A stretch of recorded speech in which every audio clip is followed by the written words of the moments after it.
right, welcome to another episode of Grow For It. Today we have a special guest, Katie Sheketoff, who has held lots of great roles as a leadership development coach, including Marriott International's Director of Global Leadership Development. Now she's on her own with Elevate Labs. Katie, thank you very much for joining me. Thanks for having me. Absolutely. Can you tell us a little bit about how you started your journey in coaching and a little bit about how you transitioned from the corporate world into your own business? Yeah, so I joke often that I kind of fell into this space. I started my career really focused on international development and specifically in that space looking at how to support local communities to achieve their goals. And I was able to travel lots of places, live overseas, do a lot of amazing work in that space. And pretty consistently, I was working, in Rwanda with a lot of organizations recovering from the genocide, and in Egypt with women's rights organizations, and in Ukraine, Moldova with libraries. And in all of these instances, I was helping to build local organizations to advocate for their communities. And what I found as I went around the world looking at these different organizations, that consistently across these organizations, people struggled with how to work well together and how to build what was needed for their organizations to thrive. And so I got really interested in what it takes to create a strong organization and what differentiates organizations that work really well and that achieve the results that they want to see from those that don't. And ultimately, so much of this comes down to personal leadership. And I should say, when I talk about leadership, when I think about leadership, I like to use leadership as an action, not a title. Leadership is what you do. It's not what your role is. Leadership is something that all of us have access to at any point, and it just requires a mindset, a choice to take that leap. So I had gotten really interested in this and sort of fell into a role at Teach for All, which is a global education organization where I was focused on leadership development, organizational strengthening, a variety of different things. And that was where I first got really interested in coaching and where I started thinking about what coaching means. We built an internal coaching program. So we did a very robust training for a pool of internal coaches, and then we matched all of our employees with a coach internally. And lots of successes and challenges with that program. One of the things I found when I did that is that I am not a great ICF coach. It's not actually my core skill set. But where I really thrived was sitting with people and helping them navigate the challenges that they were in. Perhaps with a little bit more engagement and advice than is traditionally typical in an ICF engagement. And so I built that up. I was really enjoying the work that we did there. But ultimately, I think across my career in nonprofits, thinking about what is going to actually affect change in communities. And nonprofits are one piece of that. The government is one piece of that. But obviously, a huge piece is what happens in the private sector. And so after having done that for the bulk of my career, I transitioned to working at Marriott on our global leadership development programs. And my intention here was looking at Marriott has about 900,000 associates around the world who wear a Marriott name badge. And so how can we bring meaningful leadership development to all of these different people, many of whom don't have a high school education, much less a college education, many of whom don't speak the native language of the country where they're working, face a variety of other barriers. And so how can we really think differently about what leadership development looks like? And one of the things that I was really proud of in that space was really pushing boundaries about self-awareness, emotional intelligence, and coaching. So we trained managers of others, and I think there were about 20,000 last time I checked who had gone through this training program where we trained them in some of the fundamentals of coaching. Obviously, we're not training them to be coaches, but what does it look like in your day-to-day? And then looking across the board, including at our frontline non-management associates, how are we giving people the skills for emotional intelligence and growth? So lots of cool stuff, but I've always kind of wanted to see what it looks like on the other side. And also really think about how could we take that, what we learned worked really well at Marriott, to a broader audience. And so in January of this year, I started Elevate Labs. Elevate Labs is a leadership development organization. And I've been reframing, actually, and excited to get into all of my challenges with this, but really reframing it around, we exist to solve people culture challenges. And that we know that everyone knows culture eats strategy for breakfast. So how do you enable your culture to thrive so that your strategy can thrive? And so we're looking really holistically about what that intervention can look like. A big part of that is in coaching. And so we have right now in this initiative 3 different mechanisms through which we're going to coach. We are coaching organizations. One is traditional executive coaching.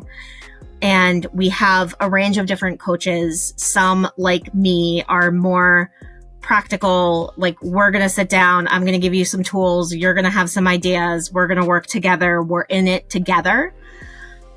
That style of coaching. We have some more traditional ICF coaches. So just a bunch of different approaches based on who we're working with. So that's one segment. The second approach to coaching that we're taking is through what we're calling a culture strategist. And this is a dedicated person who will work directly one-on-one with the head of HR or COO or whoever in the organization is in charge of people practices, in helping them think through what are their biggest challenges. And so how can they enable almost a like train the trainer model for these HR folks on how can you coach and support the rest of your organization. And then the third lens is even more indirect, and this is through peer coaching. In our leadership intensives, we place a huge emphasis on the peer groups that they form throughout those programs. And so how people can coach each other in those programs, giving them a lot of tools and resources to be able to do that, and then accessing some coaching from the facilitator as well. We're working on it. I think it's been a huge jump over these last couple months. The transition from a stable job with a stable paycheck to kind of figuring it out as I go is wild. The joke I feel like I've told now a couple times is that everyone asks me if I love being my own boss, and like, isn't it great being your own boss? And I'm like, no, that's the worst part about it, actually. Like, all I want is a boss to tell me what to do. That would be lovely. But no, it's been a lot of fun. That's great. Well, I appreciate you sharing that in detail for me. Can you tell me, it looked like from looking at your website, you have 4 people that you work with already. And for someone who's less than a year into the business, that's pretty impressive to already have a team that you're building out. How did you start building that? How do you structure that? Can you talk us through that a little bit? Yeah. So, I should caveat this with, I don't know that it's the smartest decision. I think my team is incredible and I feel so privileged to be able to work with them, but I don't know that it's a move I would recommend necessarily. I did know it was pretty essential for me because I am an extreme extrovert and don't work well by myself, and I need to bounce ideas off of people. And so it's been tremendously helpful for that. In terms of how I built the team, at this stage, it's been very organic. David, who was the first person who joined the team, he and I work together very, very closely at Marriott, and we've developed a real rhythm of how we work together, how we read each other, how we support what each of us needs. And so it was sort of a no-brainer. I would say in a lot of ways, he's almost a co-founder of Elevate Labs, and he's been really integral in all of our decisions and how we're moving forward. So that's David. Shannon and I have worked together on and off since 2011. She has similar experiences and skills to me in a way that it's very comfortable to see her almost as a second Katie. And so that has been hugely helpful, both in sort of externalizing my brain, but also when I need someone to jump in and do a thing that I would normally do, she can come in as my backup.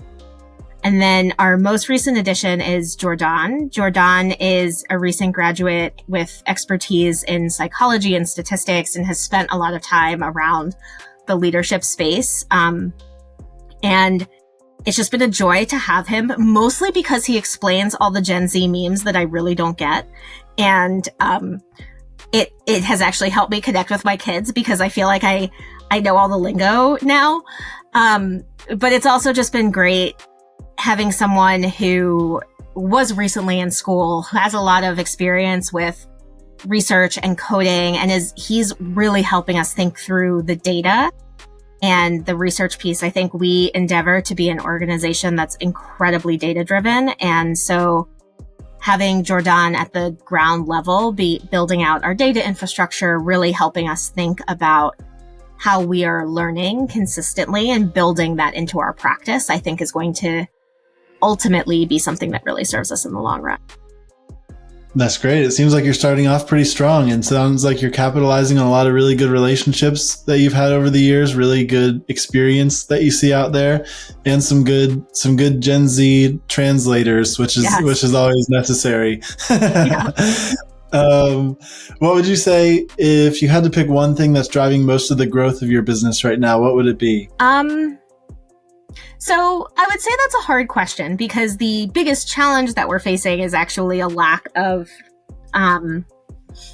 monetary growth. I think what we're seeing is a lot of success that doesn't translate into dollars.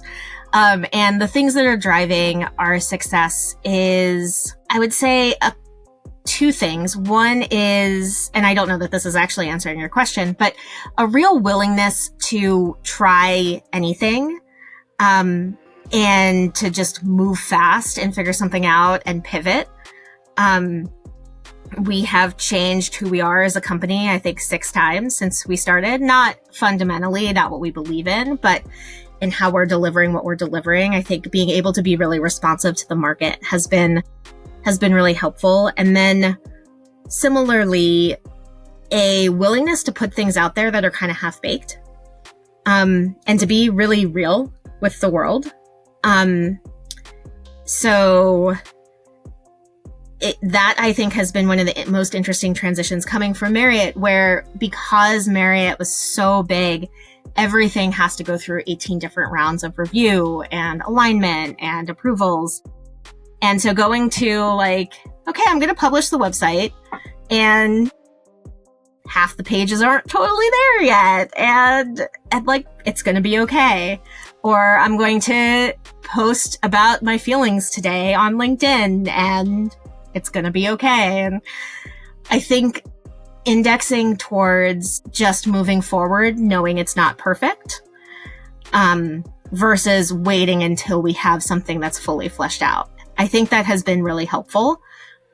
I think the biggest challenge is in a very, very crowded and constricted market when everyone is pulling in on professional development funding and personal development work in general, really thinking about who are we in this moment in time and really, really honing in on what are the needs that our customers have, what are the real problems our customers are facing, and how are we uniquely positioned to solve them. I think it's funny, I taught that to so many people for so long, and living it myself has been a real journey, but it is something I think every day I'm just grounding myself in what is it that people really need in this moment in time. Yeah, absolutely. That's great. I know that you mentioned on the flip side, one of your biggest challenges is that it's monetary growth or maybe attracting new clients. What would you say is causing that? What are things that you've tried that are not working so well? Maybe that are working really well? So many things. So let's see. I think the reality of the situation right now is just very challenging. Across the board, people are pulling back. I think it's been particularly hard in my current environment. I am based in DC. A lot of my network is nonprofit or DC related, federal related organizations, all of which are really hurting. So I think that has been particularly challenging. And then in the private sector, so many people are pulling back and just sort of holding tight to the vest right now. So I think that has been a challenge. I think looking within my scope of control, I way underestimated the process to close. I thought that the initial, this is a great idea, I'm so excited to do this, would actually translate to people signing on the dotted line. And it has in some cases, but not in a lot of others. I think the time and attention and effort it takes to get from someone who supports me, who knows the work that I've done, who's excited about the idea, to now we're actually going to commit company funds is, first of all, not super predictable about who are the people, at least from what I've seen, that at that start of the funnel that make it to the end of the funnel, but also that process is quite long and unpredictable in how long it takes. So I think that has been a big thing I've learned. In terms of what I've tried and what's not working, because all I really have are my negative successes, right, or my negative stories right now. So that's not necessarily true. So I think I've been going sort of thus far on two different levels. One is trying to build a platform and thought leadership on LinkedIn and trying to establish both myself and the organization as leaders in the space with something interesting to say. And that has been going well. And we've done actually quite a good job of growing followers for the Elevate Labs page much faster than I expected. I'm not like an influencer superstar, but it's gone faster and been better than I thought, but it's also quite hard. And I think the consistency is really hard.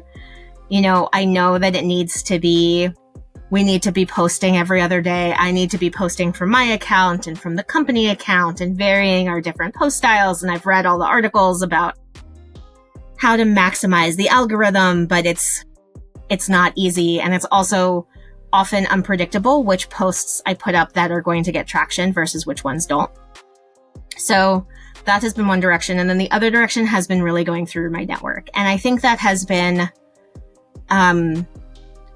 helpful and not. I think I had higher hopes and expectations, again, because of the number of people that were interested.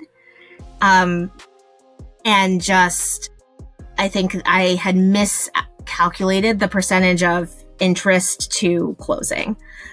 The other thing that has been hard is, again, just because of the environment, getting connections through my network to others. People just aren't looking for new spaces right now. So that has been most of what I've been trying. The two areas that I haven't done much with yet, and I'm going to start leaning into a lot more. One is local networking and networking events. I've been to a couple. So I've been to 3. Of the 3, 1 was great, 2 were terrible.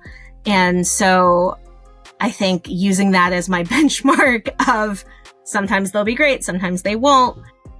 But at the very least, it's a way to hear from people. And I think focusing a lot more on industry events as opposed to HR specific or entrepreneur events has been what has been helping a lot. So that is an area where I'm sort of investing in a lot more. And then the other space is in cold outreach, which seems crazy to me, but also I've now seen it be really successful for lots of people in ways that feel very surprising. And so, and again, I think as I'm looking at what I'm doing and talking to lots of different organizations and companies, it comes down to a scale game.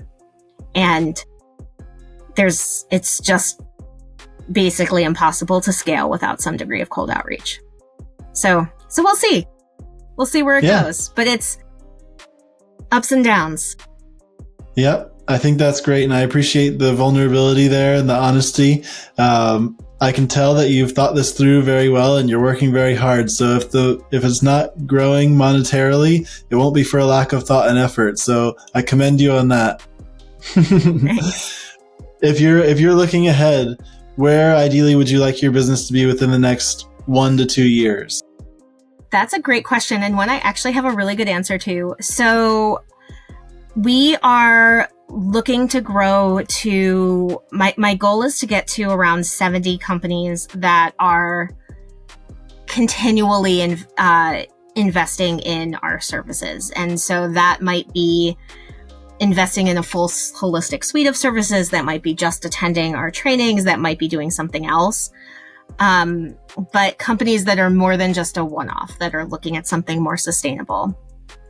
And I have done a lot of math that shows that if I can get to around that 70 organization level, I can be running programs with the consistency that enables the level of diversity of offerings and diversity of support that I'd like to see.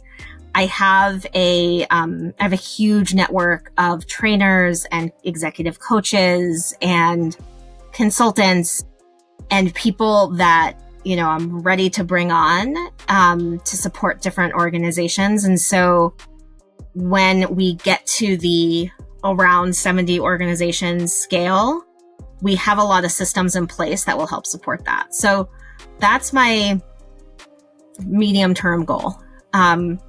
When I look at my ramp-up trajectory, I estimate that that'll probably be sometime in 2027.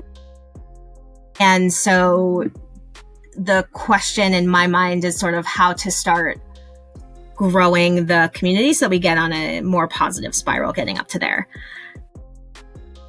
And then my goal is that the team that we have now, we're all kind of like every startup, hands-on, everybody's doing everything, but can scale to a place where we're each kind of leading our own areas of work and teams. So that's the hope and the dream, and we'll see. That's great. Yeah. What would you need to be in place to make that a reality? We need to just start getting people in the door, or not start, continue getting people in the door, but get people in the door at a faster pace. And so I think we're moving in a positive direction to get there, but it's definitely a slow process. That's fair. Yeah. Lots of learning.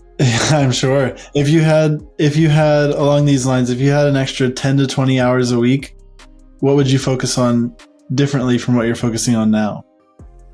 That's an interesting question, because I actually don't think for me the differentiator is the hours so much as it's the ability to direct my attention consistently. And so I think if I could make myself focus and actually execute something for 10 to 20 hours a week, I think that, one is really investing in the cold outreach and in targeted outreach, and not just like sending emails out to hundreds of thousands of people, but actually being thoughtful in how I'm investigating and reaching out to companies. I think the other thing would be, actually, and this is ours, it would be going to a ton of events and just listening and talking to people. And I think going to a variety of different industry events and just hearing in their own words what the challenges are. We're primarily targeting small and medium businesses across a variety of different industries. And I've talked to lots of people. It's not that I don't know what challenges people are facing, but the words that they use and the impact it's having on their business looks so different company to company and industry to industry. And so the more I think I can be in conversation with people who are living these challenges, I just think the better our marketing becomes, the better our offerings become. And so, yeah, I think if I had a lot of extra time, and the emotional energy to do it, that would be where I'd focus. Yep, the energy is a big part too. but that's great. Yep, that's a very good focus, and it sounds like you're already somewhat hitting those areas pretty aggressively or moving into that area. So that's great to see. It's all aligned. How do you see technology or automation playing a role in your business and your growth over the next few years? Yeah, so there's two answers to this. One is one of the things that we believe differentiates us from others, and it's kind of inherent in the Elevate Labs name, is a real focus on leveraging data and technology to drive insights and information. And so one example is I just built an AI talent consultant that will walk people through different talent and culture challenges that they're facing using sort of a coaching framework, and then get to some root causes, identify what that can look like, and then provide resources and support. And so I've just been playing around over the last few weeks. It's not great yet, but I think this concept of how are we, I think the traditional model of set up a call with me and I'll walk you through my product is just not where people want to be anymore. I am, as an older millennial, I'm at the beginning of the trend of I don't really love talking on the phone. I'd much rather talk to a bot if I can. When we look at the data from Gen Z, 70% would rather talk to AI than a therapist. I just think that before people want to talk to a human, talking to an AI might be interesting. So we're looking at a lot of things like that. One of the other examples, we've built a 360 assessment that's aligned with our overall model.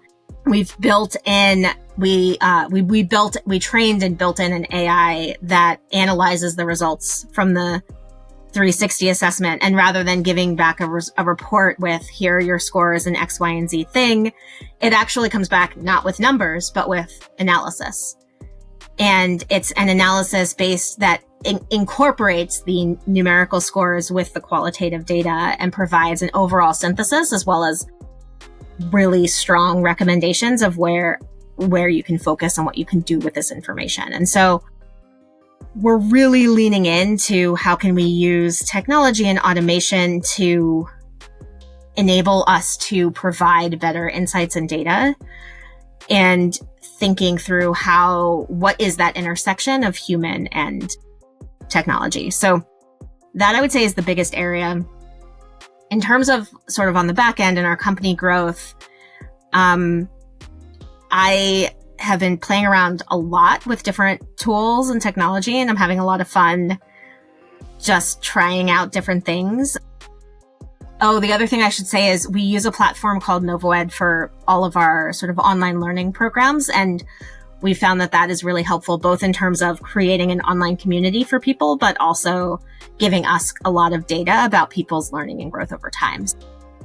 That kind of goes in both directions. And then on the back end, I've been doing a lot of playing around with building integrations between HubSpot and Apollo and my Gmail and I use FreshBooks instead of QuickBooks, and looking at like how can I automate and integrate all of these different services and different platforms. I'm kind of figuring it out as I go. And then I think the last thing I'll say is there's no way I could have done this without ChatGPT, for several reasons, but the biggest one is ChatGPT has been my chief marketing officer. And, every day I have been saying recently, I feel like over the last, 5-6 months, it's been a crash MBA, and with a specialization in marketing, and ChatGPT has taught me everything I know. So, both ChatGPT as a teacher and also sort of acting in those key roles, I think being able to lean on AI as the missing staff that I don't have, I just can't imagine doing this without. Oh yeah, I agree. It's amazing how great of a resource it can be, and just the wealth of information that it's able to analyze in seconds. But that's amazing. It sounds like you have a really good focus on implementing technology and artificial intelligence with a lot of your coaching that exists. So that's pretty cool. I think that's something that's unique and very appealing to people, especially today, especially for those who are looking for quick, instantaneous answers or ideas, things like that. So that goes really well hand in hand, it sounds like, with the coaching you do. So very cool to see you building that out so early on into your business development. So great job there. I commend you for that. If you had to give a tip to someone else who's just starting out their coaching journey or coaching business, you're pretty green, pretty fresh yourself. So you've been through some of the beginning challenges. They might be a little fresh for you. What tips would you give to someone who's just starting out? So I have a lot. I think the first one is really think about why you want to do it. And what is it that you really want in this process? And I think for me, I realized pretty early on that I felt like in my last few jobs, I was only using 30% of my capability because I was responding to what the organization needed as opposed to really like expanding. And so for me, this has been about, what if I were living to my full potential and what would that look like? But thinking for you, I think going it alone is really hard and incredibly scary. And I live it in a way that I never have in a job. And like, I've had some pretty intense jobs, but never a job where I've woken up so much at 3 a.m. and had to get out of bed and get to my computer because I had something I had to work on and I couldn't go back to sleep until I did. So I think it's really, really hard. And so understanding why this and why this is what you want would be my biggest one. And then I think knowing what your boundaries are. So when do you decide to stop? When do you, both in terms of like every day, when do you turn it off and stop? But also in general, when do you pivot and do something else? I think the last piece is just being really, really clear about what are you willing to compromise on and what are you not?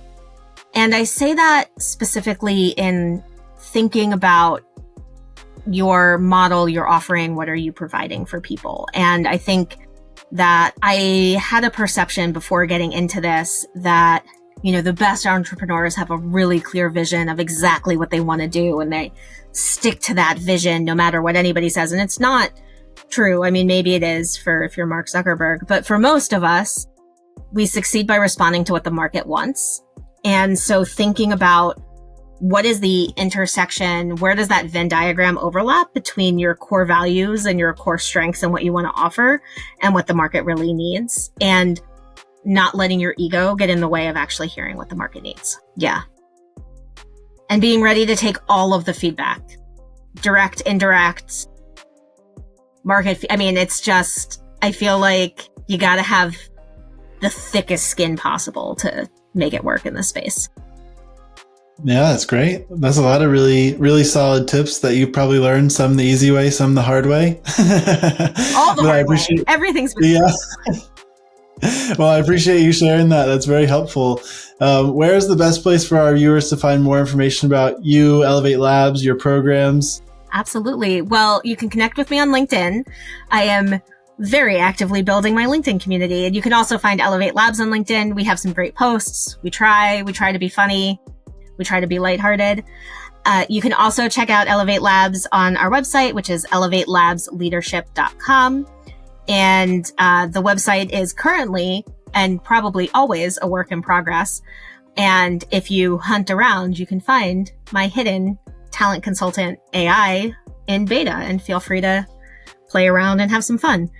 And I love talking to people. Again, massive extrovert. So feel free to reach out and put some time on my calendar. It's amazing. Well, thank you very much, Katie. You're very insightful. You've definitely put a lot of thought and effort into this, and you're hitting the ground running with your new business, and I love to see that. So wishing you the best, rooting for you in the process.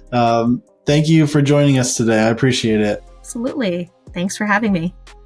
Absolutely. Thank you to our viewers. If you found this valuable, go check out Katie, go check out Elevate Labs, and please give us a like and subscribe, and we'll see you here next time on another episode of Grow For It. Thank you. Thank you.